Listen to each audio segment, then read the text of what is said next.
Today on episode 95, it's the second part of my conversation with Rob Phelan about financial literacy for teachers. In the last episode, we discussed how to pay off debt and save for an emergency fund, as well as the need for a budget. And today we discuss our financial future, which can be difficult for some to consider when they've got another 30 years of teaching to go. But it's so important that we start early because when it comes to retirement savings, time is your friend. So Rob discusses how to plan so that you have the lifestyle you want when you retire, how you can retire earlier than planned, and how the financial independence movement that's taking storm can benefit you.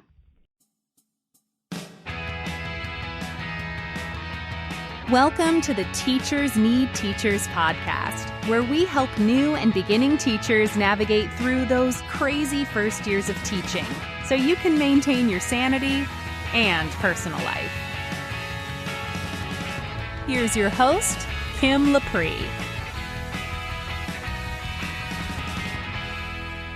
Welcome to the Teachers Need Teachers podcast, a proud member of the Education Podcast Network. I'm your host, Kim Lepre, and this is the podcast for new and beginning teachers who don't want to just survive those first few years, but actually thrive. I am so grateful that you're here today and that you are giving up some of your time to listen to me talk about money, because it's actually a good time to be thinking about this. Whenever there is a new year, people set a lot of goals, or I guess you can call them resolutions, but I prefer to think of them as goals. And I think a really good goal for a lot of us is to think about our money. Where's our money going? How is our money helping us? How is it growing for us? And are we being wasteful with it? And if we are, how can we get back on track? So that's part of my conversation today. Now, I just want to remind you again that if you wanted to sign up for the new Educator Weekend North in Santa Clara, California, you still can, and you really should. The last one that they had in December was a blast, and they pretty much throw a party for you on the first night. You definitely don't want to miss out on that. Now, it's from February 21st to the 23rd, and I know that you've heard me mention it, and the reason why is because, like I said, I really, really passionately feel that if you can make it, you should go. It's only $49 to register, and that includes your meals. And you can also get continuing education credits, which Rob and I will talk about, help you move up on the pay scale. So head over to teachersneedteachers.com/conference to sign up, and there's still time for you to get the discounted hotel rate. I'm Jake Miller from the Educational Duct Tape Podcast, a part of the Education Podcast Network, just like the show you're listening to now. Shows on the network are individually owned, and opinions expressed may not reflect those of others. Find other interesting education podcasts at edupodcastnetwork.com. On episode 84, Rob Phelan and I had an in-depth conversation about the need for financial literacy education in schools, which Rob is trying to fix. We also discussed why newer and younger teachers find themselves quickly getting into financial trouble, and he started to give us some tactical ways to dig ourselves out of it. Today, Rob and I pick up where we left off and discuss retirement, how some retirement companies prey on us at our own schools, and how we can take steps to reach financial independence and maybe even retire earlier than we'd thought. So be sure to stay until the end so that you can hear my key takeaways from this conversation. What happens to retirement in all of that? So retirement, teachers are fortunate in one sense. Like my pension, I'm not sure if this is true across the board. My pension takes about 7% of my income for me and puts it aside. So without doing anything consciously, I have a 7% savings rate for retirement. It's something. You need to be getting up to like the 10, 15, 20% to really think about being comfortable in retirement. Like 7 on its own is not going to be enough. But debt is typically going to be at a higher interest rate than what you're going to make on a retirement account. So it's costing you more money to carry the debt than it would be to invest the money. Okay. And teachers don't typically get a employer match. No, we don't. No. So in the corporate world, if you have a 401k and your employer says, look, whatever you put in, we'll match like 2% of that, or we'll match up to 5%, like you would put in that money, you would get the free money. So essentially that would be priority number one if that was an option. since we are not blessed with that as teachers, it kind of goes more to the back burner. Okay.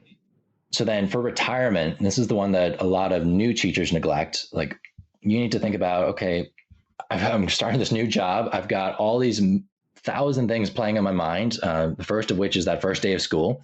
And someone's like, oh, by the way, we have a 403 fund, account thing that you can sign up for. Like, you're going to have to do your own research for that and figure it out for yourself. And it immediately goes out the window. You're like, yeah, that's something to deal with another day. Right. And then 10 years down the road, you're like, oh, I probably should have done something with that. So as soon as you can, like every new hire that I mentor or student teacher that I mentor, I encourage them, like, sign up for it on the first day. Like, I will help you with if you need to. There are great websites out there. 403B Wise is a fantastic resource for teachers to evaluate what the different options are. So you're essentially looking for a retirement plan, a 403B account that allows you to invest in basically low cost index funds, something that is not going to have a high amount of expense and is going to grow nicely with the stock market. Okay. Yeah, I was smart to start contributing to my 403B my second year of teaching, and it was like $100 a month. And I mean, it's not a lot, but at the same time, I was just like, why not? You know, if I can spend $100 on a weekend going out, I can spend $100 a month, and someday it'll be something. And then by now it's grown to about like 40,000, and it's like, hey, that's cool. I don't know what I'm going to use it for, but it's good to know that I have it. How much research did you put into picking your 403B vendor? Not a whole lot. It was just, I asked other people, hey, what are you using? Oh, cool. All right, I'll sign up for that. You know, in the beginning, it was just what I didn't want to put too much effort, because also the internet back then didn't have, you know, the wealth of knowledge that it does now. So I just trusted what other people who had been teaching a while, I trusted what they were doing. I figured they were good with their money. And at least, like, you have the foresight to ask somebody. I was the person who kind of got not fooled, but like, there are companies who will come into your school sometimes and they will tell you all about the 403B options that they offer. And I never questioned, like, well, why is this company able to come in and give a free lunch and tell me about this thing that, I don't even have to buy anything. Like, they're just going to do a free lunch and you can turn up and just hear what they have to say. Mm-hmm. Like, I never questioned why that was. So a representative came in from one of the big insurance companies and told us about this 403B thing. And I'm like, oh, yeah, that makes sense. Saving for tomorrow, saving for retirement. Like, yeah, I probably should be doing that. You don't have to put a huge amount in. The younger you are, the less you have to put in to actually get to a nice big number when you retire. And I was sold. I was like, yeah, sure, sign me up. He's like, okay, well, what kind of account do you want? And I'm like, I don't know. What do you think? So it was kind of like, asking the predator, like, what would you like for lunch? And he signed me up for an annuity and asked, did I want traditional or Roth? Again, going back to vocabulary, no clue what those words meant. Right. And I was like, I don't know. What do you think? So I ended up in a Roth annuity, which, if you don't know what an annuity is, it kind of acts like a pension. You pay a fixed amount into it every month. And rather than you kind of accumulating a lump sum at the end, it's sort of like they just agree to give a payout to you once you hit retirement age. And the odds are always stacked in their favor that they're going to make a lot more money investing your money than what they're going to pay you back out. Right. So it's not a terrible option. It's probably something you could have like as part of a portfolio, but it certainly is not what I would recommend for the average person who is trying to save for retirement and really trying to grow their net worth as much as possible so they can retire comfortably. Mm-hmm. So you're looking for things like that are low cost. So they're not going to take a huge amount of fee out of what you are happening to make. So the company I was dealing with was taking about 2% of my portfolio value every year as their fee. So whether it goes up or down, they're taking a fee out of it. And 2% doesn't seem like a lot, but when it is, though. It is when you definitely let it compound over 30 years. Like I did the math, it was going to come out to be about a $200,000 difference compared to what I would have made if I was in a different vendor. So right. They were going to cost me $200,000 essentially. So like it could have been the difference between $1 million and $800,000 by the time I hit retirement. So thankfully I learned that, I need to look into this and see what the fees actually are. And companies like Vanguard, Fidelity, Schwab, like they offer much lower cost funds that you can put your money into. And we're talking like 0.04% or somewhere even 0%, like compared to 2%, like it is hundreds of times less. Mm-hmm. And that is going to be a huge difference when it comes to that final amount of money you end up with. Wow. Yeah. They do come to our school a couple times a year. And I've gone in for the free food before. I don't go anymore because I already have what I have, but they're pretty good at selling, especially just like you said, like unless you already know a lot about investments, all the words that they're throwing out, and even if they explain to you what they mean, the big picture still isn't clear. No, and the reason they're able to do this is because they're charging such high fees. Like they're able to say, you know what, it's worth the gamble to us to put on a free lunch that if we get one person to sign up like that, those fees alone will pay for that lunch, 100 times over, plus their agents' fees and all that sort of thing. So it's definitely a game that is worth playing for them. We have to realize, that's the reason why, like that they are making such a huge amount of money off of us by signing up to these things. Mm-hmm. So yeah, my number one recommendation for anybody who has not got a 403B yet, or even if you do and you don't know much about it, is take the 10, 15, 20 minutes to actually go research it. The majority of teachers spend more time researching their newest car than they do their retirement accounts. And when you think like the car is actually taking money out of your pocket versus retirement, putting it into it, like it just doesn't make sense when you kind of look back like, oh yeah, I should be thinking about this a little bit more. Right. So I feel that for a lot of us, including myself, we need to think about reframing how we see the money that we earn and what we do with it, especially if we want to get ourselves out of debt, if we want to reach these big goals. But how can we think about this differently so that we feel like we're not making too many sacrifices, we're missing out on all this fun stuff, or where we don't feel deprived and get past that feeling that you said earlier, like we feel entitled to spend this money capriciously that we've earned. Yeah, and you are entitled to have fun. Like you are entitled to enjoy the journey. So at Choose FI, like our mantra, our motto is like, you're going to earn more. We're going to help you spend less. You're going to invest the difference, and you're going to enjoy the journey along the way. Like this shouldn't be like this extreme frugality where you feel like you're living like a college student for the next 10 years just to, get to a high net worth so you can then retire more comfortably. Like, no, that's no fun. Nobody wants to do that. It comes down to like, what are the things you enjoy doing? What do you have the most value? Or what do you place at the highest value in terms of brings you happiness? And then keep those things, but just get rid of the other stuff. Like, for example, my wife and I, like, we go to Starbucks a lot.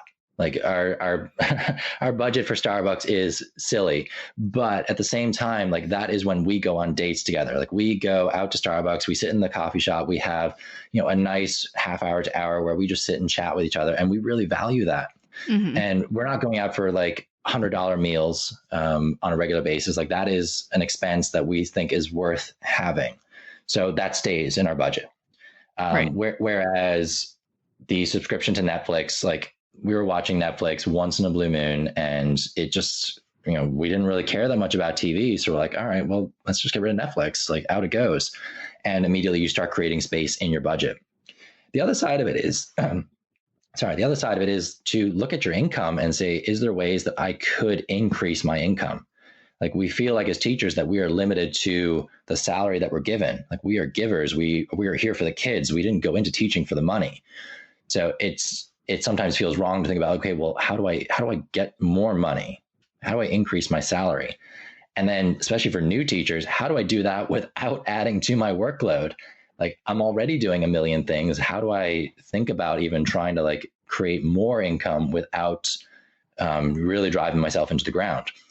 And there are things you can do as a new teacher that you really should start thinking about, especially while you're in this mode of being kind of the young, free single, like you don't have a lot of responsibilities yet.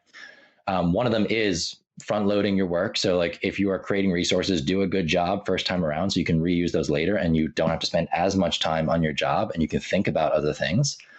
The other would be like, what are ways to increase your salary? So most schools will have salary lanes based on your experience. So every year of experience you have, you move, further down the ladder, up the ladder, and your salary increases. Like most of us are used to that, or you might have steps where you're stuck on it for a couple of years and then you move up again. There's also typically lanes based on the amount of education you have. So you could have a lane for a bachelor's degree, a lane for a master's degree, and then sometimes school districts will have multiple lanes. So for me, like we have a bachelor's degree, we have a master's degree, then we have a bachelor's plus 45 continuing education credits. So it's like a master's plus a little bit more, plus 60, and then plus 75. So there's actually 5 salary lanes in my school district.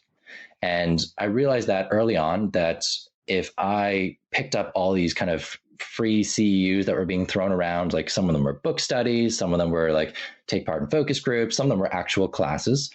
But I started picking up and acquiring these things like crazy. Like anytime something, especially if it was free, like I was there. Right. And, it could be 1 credit, it could be 2, it could be 3. And you just start amassing these credits. And when you start moving up the salary lanes, you realize, okay, that $2,000 jump from last year to this year, like that's going to stay with me now for the rest of my career. And it's also probably going to grow a little bit bigger each time as well. So like you're going to accumulate way more than $2,000 as a result of this decision. Right. Your raises are larger year after year compared to if you just had your bachelor's. Yes. And it's something that, if new teacher, like you should be thinking about, like, okay, what are the continuing education options available? Like, are there new teacher cohorts that are kind of doing book studies together, or they have like a mentor teacher who's kind of guiding them through, some of the struggles that you do have as a first year teacher. Like for me, there was that as a first year teacher, second and third year, there was a cohort you could join where we had a more experienced mentor teacher who kind of like gave us instructional strategies, and we got to kind of discuss the troubles we were having, the problems we were facing, and we got to brainstorm like how we could overcome those. And you got 3 credits for it. Nice. So, yeah. And things like curriculum writing for my school district. It's during the summer. It's like 2 weeks of work and it's worth 3 credits, and you get to work on your curriculum. So I got to write curriculum for geometry for a couple of years. I knew the curriculum inside out. Like I can walk into any geometry class at any point in the year and teach it from memory because I know enough about the content that I can wing it really well at this point. Like I don't need to prep a ton for a particular lesson. And then even better if I have access to them. Conferences, every educational conference I've been to, they offer continuing education credits at a low cost. Yeah.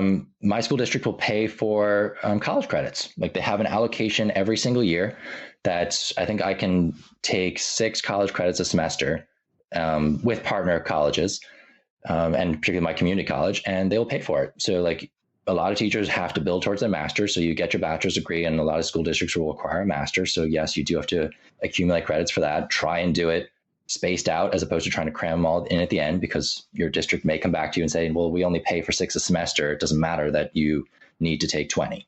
Yeah. So like try and accumulate those as you go. And then, like if there's more available, why not? You should never stop learning. We tell this to our students all the time. Like you always learn. You're never done learning. Like just because high school's over doesn't mean you're done. And we need to kind of practice what we preach there a little bit. So, I mean, I've taken business classes in the local community college, and that's kind of what got me into a lot of the personal finance interests that I have, is that I was able to go kind of pursue those in community college, which is like a night class that has barely any homework. The tests were really easy, and again, was worth college credits. That's awesome. Yeah, I'm all for encouraging teachers to do that, because I got smart after, but it took me a while to decide to get my master's. I think I was like my 9th year of teaching, but once I did that, it moved me all the way over.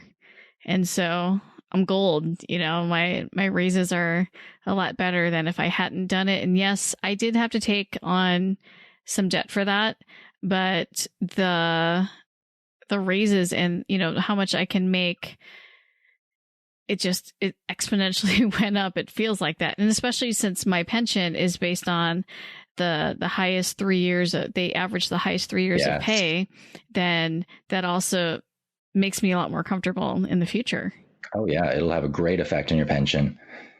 And Yeah. I mean, I think kudos to you for getting your master's, particularly 9 years in. Like, I feel like the longer you wait, the harder it gets. It was hard. Yeah. Yeah, because I mean, I got my master's straight after my bachelor's degree. I had a gap year and I got fortunate enough to find this graduate assistant position. And that was just kind of like, I had a great opportunity to get my master's. But I see teachers struggling to do this, particularly second career teachers. Mm-hmm. Like, you're coming in late 20s, 30s, 40s, whatever it is. And then suddenly you're being asked, well, actually, you need a master's within 5 years or so, like if it's mandated by your district. And people have families and they're trying to go to night school and figure all this stuff out. Like, front load that as much as you can while you're in your early 20s. Like, knock out all these continuing education credits, get your master's degree. If you need it, absolutely get it. If you don't need it and you can do it with continuing education credits, awesome. But that's a very easy way to educate yourself and increase your salary along the way. And then Right. I would also encourage, like, what other positions are there in the school that are paid? Like, did you know that you can be a club advisor and some club advisors have a stipend involved with them? Right. Or You sports. can coach a sport. Absolutely. Extended learning opportunities. Like, is there an opportunity to supervise like a tutoring center in the library or something like that after school for an hour? Do you want to spend do Saturday school? Like, you're basically supervising kids. You could work on something else while doing that. Especially, as new teachers, we were probably working on Saturdays anyway, doing grading or planning or something like that. Yeah. Credit recovery during the breaks. Yeah. I've done that before. There's virtual school opportunities. So a lot of counties, districts will have some sort of virtual school for either kids who cannot come into school or who are dropping out of traditional school. And basically all you're doing is just supervising that kids are turning in stuff on time. You're releasing tests. You might be proctoring the odd day. Like, there are opportunities to increase your income without a huge amount of extra work. And then, of course, there is the, starting your own business if you have time. Right. So, like, for me, I started with a tutoring business. It wasn't a new skill set I had to learn. I was able to just say, you know what, I'm going to make a free website. And if I come across anybody who wants tutoring, like, I can do that. And it's a nice side income. Like, you can charge anywhere from $30 to $60 an hour, depending on where in the country you are. And the more you do it, the better you get at it, the more you can start saying, okay, I'm going to be a little more exclusive with what I take on, and I can start charging more for it. And a lot of teachers do teachers pay teachers. Yes. So like, that's, if you're making quality resources already, like, you put a lot of work into what you do, like, by all means, share it with your building. Like, I know we have this feeling that, like, we should just be sharing this stuff for free, but there's teachers somewhere in the world or in the country that would love to be able to use your resources. They don't want to spend the 20 hours making it. They'd much rather pay the $5 to $10 for your resource and then just be able to use that. So, like, when it becomes a trade-off of time for money, like, a lot of teachers are making the decision to buy their resources instead of spend the time themselves. And thankfully, Teachers Pay Teachers is starting to they're starting to partner with schools more. So now school districts are being allocated funds to spend on Teachers Pay Teachers. So inquire with your school and see if that's something that they're thinking about. Like, are they going to partner with Teachers Pay Teachers, and basically you get a budget to buy resources for your school at a discounted price? So a lot of department chairs might be in on that one. Right. Now, you had mentioned, is it Choose FI or Choose FI?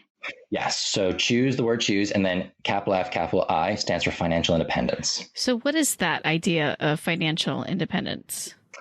So financial independence is part of the FIRE community. So FIRE. And the FI stands for financial independence. The RE stands for retire early. And I really buy into the FI part. So that is, I love the idea of being financially independent. And this is just where you have enough money that you don't really need to work anymore. It becomes a choice. You don't have the golden handcuffs on anymore. Like, you don't have to go to work tomorrow, because if you don't, you won't be able to keep the lights on, or you won't be able to feed your family, or you'll lose your health insurance, or whatever it is. Like, you don't have to do it anymore. The mathematical definition of FI is that you have 25 times your annual expenses invested in some sort of like retirement account or brokerage account that is spitting out interest. Okay. So when you reach this magical number, so like for me and my wife, it's about $1 million. The stock market on average returns about 7%, 6 to 8% interest. The idea would be that if you took 4% of that every single year, you would be able to live off of that 4%. So it's growing by 7%. You're taking 4 away. So it's still growing. So the idea would be that you're never actually depleting the amount of money you have, and you're able to just live off of the interest for the rest of your life. Oh, wow. That's awesome. Yeah, it's a concept that I came across about 2 years ago when I was tasked with teaching this financial literacy class. I dove headfirst into learning about money because I didn't really know that much about it at the time. And I found Dave Ramsey for getting out of debt. And then from there, I found this podcast, Choose FI. And it's these two guys from Richmond. One of them is kind of already at financial independence. He's retired from his traditional job. He was an accountant. And then the other one was a pharmacist. And you kind of got to follow his journey of transitioning out of that job, following his passion, and chasing this idea of financial independence. But it seems like, okay, so you had alluded to this earlier. So I'm in my 40s, and I grew up with that idea that you're going to work until you're in your 60s, and then you retire, and then your social security or your pension, plus maybe some IRAs, are going to take care of you.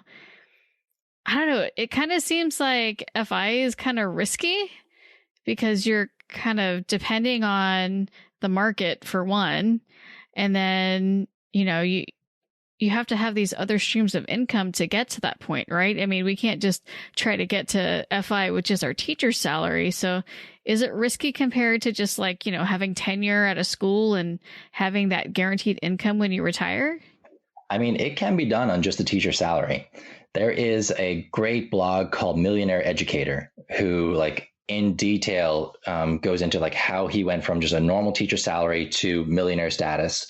And there wasn't really any magic smoke and mirrors. There wasn't extra inheritances or magical income that came from nowhere. They were frugal. They saved a significant portion of their salary every single month, and it just grew over time. And they got to that millionaire status by the time they hit their 50s, or maybe it's closer to 60. Oh wow! So you're absolutely right. The traditional sense is we wait till 59 and a half, 60, 65, getting closer to 70 now, where we're suddenly done working. And you should have, and emphasis on should, have enough money put aside that it will take care of you for the rest of your life. The hard part is that I don't trust Social Security anymore to take care of me. I looked at my pension numbers. They're not enough on their own to support the lifestyle that I have currently. And I mean, I want to do a lot more when I retire. I want to be traveling a lot more. I want to be a lot more generous with my money. So it kind of came down to this idea, well, I need to take more control of that. And what harm can come from increasing my net worth? I don't necessarily have to retire early. And I mean, I still have all of those things. I have the pension, I have my IRA. But for me, if it takes the age at which I could retire down, sure. I'm up for not having to work after I'm 45, 50, somewhere in there. If I want to, great. If not, I don't have to. So to get to this point, would you recommend that they take care of their debt and their spending before they start saving for FI? Yeah. So the debt is the one that's taking money out of your pocket, and it's usually doing it at quite a significant interest rate. This was probably one of the few years that the stock market has returned a higher, like a 30% return, which is very rare. That it's more than most interest on debt would be. So the general rule of thumb would be, get rid of the debt. It's got to go.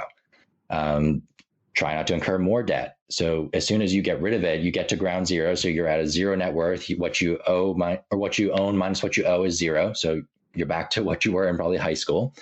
Then you start accumulating wealth. So you start saying, okay, I'm going to continue with this debt snowball, this big lump of money I was throwing at debt. Maybe okay, I'm going to take 10% of it to maybe inflate my life a little bit. Sure, let's have a little bit more fun. But that 90% is now going to start going into retirement accounts. So as a teacher, you have a 403B available. You have what's also called a 457. So that is another type of retirement account that's available to you. The big part about that one is as soon as you stop teaching, so as soon as you disengage service from your employer, you're allowed to access that money. So it's not like a regular retirement account where you have to wait until you're 60 to do it. Mm-hmm. And then your IRAs, you can start saving an IRA the second you have earned income. So if you have a teenager at home who has a part-time job, they can start saving in an IRA. like they have earned income, they can start putting it aside. You'll see a lot of people in the FI community, like they're getting very creative in terms of how, if they have their own business, they can hire their kids. And, you can start paying, like, I could start paying my 4-month-old baby to be a baby model on my blog. And I can pay him a fair wage for what a baby model will get. And then I could just put all that in his IRA and he wouldn't even know anything about it. So there are ways to kind of make it faster and easier for your kids as they get older. But for those of us that are starting a little bit later, you do have to put a little bit more aside if you want to get to this financial independence number for sure. Right. I mean, if I were to start now, I'd have to put a ton. I mean, it's not a huge, like, insurmountable amount. Like, it would be more than a teenager would. So like a teenager, like a high school senior, if they put $95 a month aside for all of their 20s and then stopped at 30, they would retire a millionaire at 65. Like $100 a month. Like, even for a teenager on a part-time salary, like that's pretty doable for most of them. And really? then, yeah, like it's not a huge amount at all. Like, time is the biggest asset that you have when it comes to investing. And so teens, like, you can start with next to nothing, and you can stop at 30 and be like, all right, I'm done investing. I'm like, I'll have plenty by 65, or keep going and bring that retirement date down. Whereas, yeah, the later you get, the more it gets to. So I think by the time you're 30, you're probably looking at around like 800 a month to 1,000. You hit 40, it goes up again. Like, there are lots of retirement calculators online that you can actually see, okay, how much do I need to put aside in order to hit my goal? And you'll get a number. And if the number is more than what your salary currently is, well, now you got to start thinking about, okay, how do I increase my income? What are some side hustles I can do? Can I start a business of some sort? It's kind of what prompted me to start thinking about my own income in different ways. And actually, I have 6 different sources of income at the moment. Oh, wow. Yeah. So like, I have my teaching salary, I tutor part-time, I referee lacrosse. So it's a really kind of cool one to do as a side hustle because it fits around school hours, because I referee high school, and that pays like $60 to $70 an hour. Oh, wow. Yeah, it's a fantastic side hustle, refereeing youth sports, particularly if you have teens and they want to start reffing at a young age. That's a great one to take into college because there's high schools everywhere. Like, you can get into local refereeing associations and just ref on the weekends or after school is out. Like, it's a nice kind of athletic side hustle to do as well. And it's not teaching, it's nice to have that break sometimes. Right. And then the kind of the goose that keeps laying the golden eggs is passive income, the one where you don't have to put any actual time into it to get money out. And you mentioned one already, which is TPT, that like once you build the resource and you put it online, it's like anytime someone buys it, like that's money you didn't really have to work for anymore. Like, you already put the work in, it's done. Like, I've put resources up in September, and every month they sell. And, after that month of September, like, I don't really remember the work I put in, but for some reason, like, I just keep getting this money every month that just contributes a small little bit to my income. Right. And then I also decided to write a book this past year, which was like my big step out of my comfort zone, really question, my identity and like, who am I to write a book? Like, I wasn't really a strong English student, but I really started thinking like, okay, I've got this idea. I don't see a lot in there about how to start businesses for teens. So particularly like as a teacher, how do I teach teens to start a business? So I do that in my personal finance class. And so I just was like, okay, what would I want in this resource? It's basically a really big resource. And made it, found a publisher, and she really helped me refine it and did a ton of proofreading on it. Found all my bad spelling mistakes because, math teacher here, and realized, you don't have to be this like amazing English student to write a book. And that gets released this January. It's called The Simple Startup. And I am so excited to just see it out. It may make no money at all, but it's just one of those accomplishments that I'm really proud of. That's amazing. It's awesome.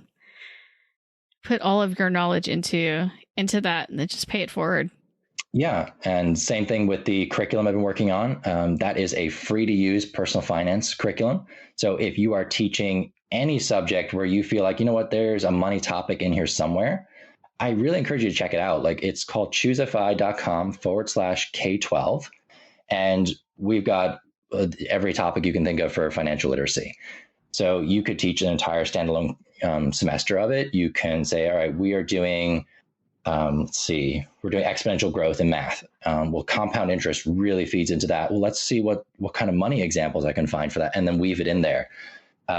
You're doing English and you have to, read a novel. Could we make it a financial literacy novel of some sort?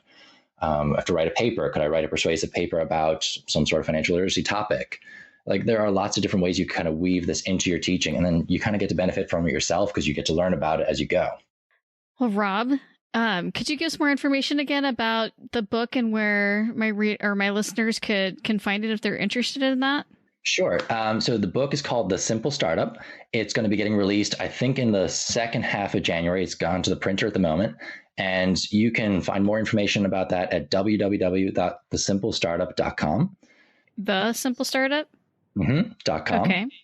The curriculum that I co-wrote with two others is at ChooseFI. So the word choose, the letter F, the letter I.com/K12. So letter K, number 12.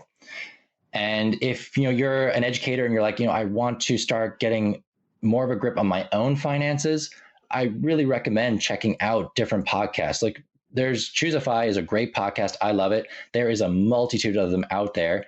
Like, this is one where you are trying to educate yourself and better yourself as a teacher. You can do the exact same thing for your finances. Like, sample around, see what you like. Who do you like to listen to? If you want some examples, I would recommend checking out ChooseFI, Afford Anything, Stacking Benjamins, Teacherpreneurs is a great one. If you want to think about starting a business as a teacher, there's great kind of content in there for teachers pay teachers. Mm-hmm. So there's a lot of stuff out there. And if you're already listening to a podcast, like, you've already figured out this is a great way to learn. It is. I love listening to podcasts all the time. So I'm going to put those recommendations and links in the show notes for my listeners. And where can my listeners also connect with you if they just want to pick your brain a little bit? So I am going to be starting a blog where I'm going to chronicle my semester teaching financial literacy. So this is the first time we're piloting this curriculum. So I'm going to kind of do some videos, do interviews with kids, that sort of thing. That is going to be at thefieducator.com. So FIeducator.com. Okay. I have a Pinterest page that is also under the name FI Educator with lots of financial literacy stuff for teachers, teaching financial literacy. There's some math stuff thrown in there too, but I'm mostly focusing on the financial literacy part of that. And if you want to email me, I'm happy to talk to anybody, especially new teachers, about how they can get on this path to financial independence as a teacher, or even if you're not a teacher, please reach out. My email is thefieducator@gmail.com. Awesome. Well, thank you, Rob, so much for so much valuable information. I know that I learned a lot from this, and I've got a lot to think about and reframe some of my goals for the 2020 year. But I really appreciate you sharing this with us. Thank you. Absolutely. If you have any questions, or your listeners do, I'm always happy to come back on. I am so glad that I had this opportunity to talk with Rob about money. Everything that we discussed today was very eye-opening as well as affirming, since I've personally worked really hard to be financially stable-ish, if I'm being honest. Now, I want to start thinking about financial independence, or FI, and what I need to do to make that happen. So that's actually one of my goals now. So here are my key takeaways. First, while it may seem far, far away, it's important to start saving for your retirement now, or even better, yesterday. Time is definitely on your side when it comes to retirement, and it doesn't even cost much to get started. I was doing $100 a month in the beginning, and I really didn't feel it at all because it was pre-tax dollars.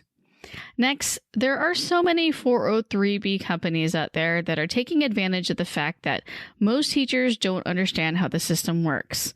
They'll come to your school offering a free lunch and then convince you to sign up for what seems like a good deal, but you're actually kind of getting ripped off with hidden fees, and your money isn't growing the way it should. Finally, there are a lot of people that are on the track to FIRE, FIRE, which is financial independence, retire early.